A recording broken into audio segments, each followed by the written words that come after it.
Assalamualaikum warahmatullahi wabarakatuh. Perkenalkan, nama saya Heri Widya Putra, NIM 2005106034 dari Pendidikan Penjas kelas A. Di sini saya akan menjelaskan transformasi pendidikan abad ke-21 sebagai tuntutan pengembangan sumber daya manusia di era globalisasi. Pergeseran paradigma belajar abad ke-21. Tuntutan perubahan mindset manusia abad 21 yang telah disebut di atas menuntut pula suatu perubahan yang sangat besar dalam pendidikan. Dalam pendidikan nasional yang kita ketahui, pendidikan kita adalah warisan dari sistem pendidikan lama yang isinya menghafal fakta tanpa makna.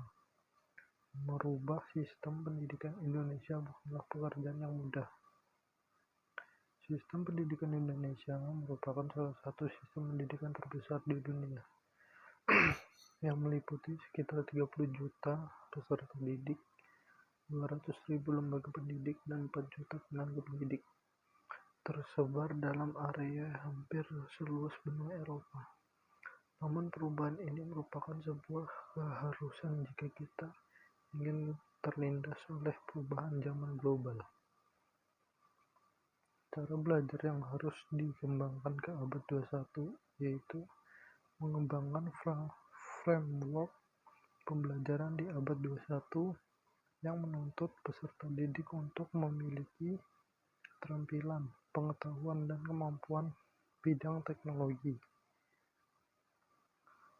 media, dan informasi, keterampilan pembelajaran dan inovasi, serta keterampilan hidup dan karir. Framework ini juga menjelaskan tentang keterampilan, pengetahuan, dan keahlian yang harus dikuasai agar siswa dapat sukses dalam kehidupan dan pekerjaannya. Metode penelitian. Rencana penelitian yang harus digunakan pada penelitian ini adalah deskriptif kuantitatif, termasuk penelitian deskriptif karena hasil penelitian ini akhirnya akan memberikan deskripsi mengenai kompetensi abad ke-21, bidang pekerjaan teknis dan jaringan yang dibutuhkan dunia usaha atau dunia industri di Malang. Penelitian deskriptif pada umumnya dilakukan dengan tujuan utama, yaitu menggambarkan secara sistematis fakta dan karakteristik objek atau subjek yang diteliti secara tepat. Karakteristik guru abad 21. Yang pertama, guru di samping sebagai fasilitator juga harus menjadi motivator dan inspirator.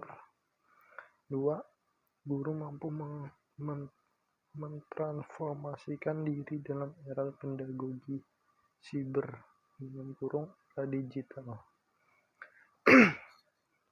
Ketiga, guru harus memiliki kemampuan untuk menulis. Keempat, guru harus kreatif dan inovatif dalam mengembangkan metode, strategi belajar atau mencari pemecahan masalah-masalah belajar sehingga meningkatkan kualitas pembelajaran berbasis TIK. Kelima, guru harus mampu melakukan transformasi. Kompetensi guru profesional. Peningkatan kualitas sumber daya manusia merupakan fokus utama dalam rangka peningkatan mutu pendidikan. Guru PJOK sebagai pembelajar dan pendidik memiliki tanggung jawab untuk mengembangkan kognitif, efektif, dan psikomotor peserta didik. Dalam melaksanakan tanggung jawab tersebut, guru sebagai pembelajar dan pendidik memiliki peran sangat penting di dalam menentukan pencapaian tujuan pendidik secara holistik. Karena itu, kualitas guru sebagai pembelajar dan pendidik harus diupayakan untuk terus ditingkatkan secara terprogram dan berkesinambungan.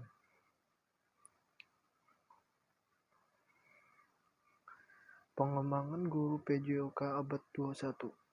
Jika seorang guru ini mengembangkan profesionalisme, Ada beberapa hal yang harus diperhatikan, yaitu pertama, memahami standar tuntutan profesi guru, mencapai kualifikasi dan kompetensi yang dipersyaratkan. Ketiga, membangun kesejawatan melalui organisasi keilmuan dan organisasi profesi. Keempat, mengembangkan etos kerja yang mengutamakan pelayanan bermutu tinggi. Dan yang ketiga, transformasi nilai melalui pembelajaran pendidik jasmani dalam bentuk karakter siswa abad 21. Abad 21 telah melahirkan generasi baru, generasi digital native, yaitu seseorang yang sejak kelahirannya telah terpapar gencarnya perkembangan teknologi, seperti perkembangan komputer, internet, dan sebagainya yang terkait dengan teknologi, di mana gaya belajarnya amat berbeda dengan generasi sebelumnya, yakni digital imigran. Yang kedua, perkembangan teknologi digital yang kian pesat membuat generasi digital native semakin dimudahkan dalam sumber pembelajarannya. Yang ketiga, pembelajaran jasmani yang bagian tidak terpisahkan dari pendidikan pada umumnya, yang memengaruhi potensi peserta didik dalam hal kognitif, efektif, dan psikomotor melalui aktivitas jasmani. Tujuan pendidikan jasmani sebagai pendidik integral dari seluruh proses pendidikan, yaitu sebagai upaya mendasar untuk mengembangkan fisik, mental, emosi, dan kesehatan sosial warga negara melalui media aktivitas fisik yang dipilih. Pada akhirnya, seperti apa yang telah dirumuskan Depdikbud, setidaknya ada 4 tujuan pendidikan jasmani di sekolah yang berkaitan dengan pembentukan karakter siswa. Di antaranya untuk meletakkan dan mengembangkan, lalu landasan karakter melalui internalisasi nilai. Kedua, landasan pribadi. Ketiga, berpikir kritis. Keempat, sikap sportif, jujur, disiplin, bertanggung jawab, kerjasama, percaya, dan demokratif.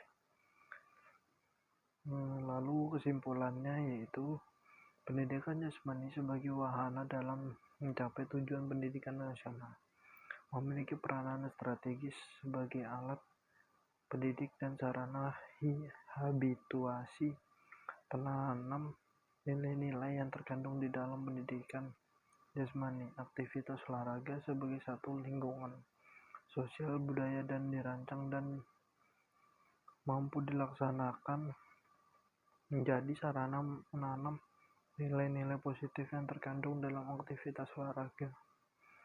Nilai-nilai sosial yang terbentuk dalam aktivitas jasmani akan menjadi karakter yang baik dan konsep moral yang tersusun dari sejumlah karakteristik yang dibentuk melalui aktivitas jasmani, sehingga dapat disimpulkan pendidikan jasmani sangat berperan penting dalam membentukan dan perkembangan karakter siswa, yaitu sosial-efektif emosional. Sekian dari hasil presentasi saya, kurang lebihnya mohon dimaafkan. Assalamualaikum warahmatullahi wabarakatuh.